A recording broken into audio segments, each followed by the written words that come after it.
তো আজকে শুক্রবার, তো তোমরা তো সবাই জানো যে আমি শুক্রবারে সন্তোষী মার পূজা করি।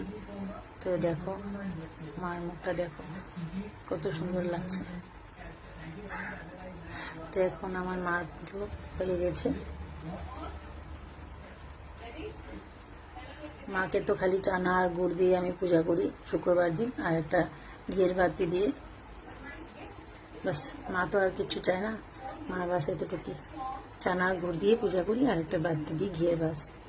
আর অল্প ভালো করে নিরামিষটা একদম ভালো, আর টক টক কিছু খেতে হয় না শুক্রবারে। আর খুব শুদ্ধভাবে নিরামিষ খেতে হয়, খুব পরিষ্কার করে।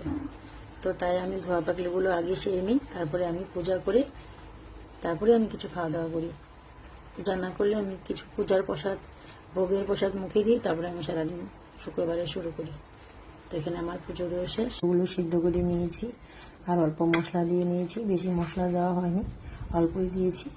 সকাল সকাল তো তাই। আর এখানে আমি ঘিও নিয়ে নিয়েছি, আর এখানে আমি আটা আর ময়দা মেখে নিয়েছি একসাথে।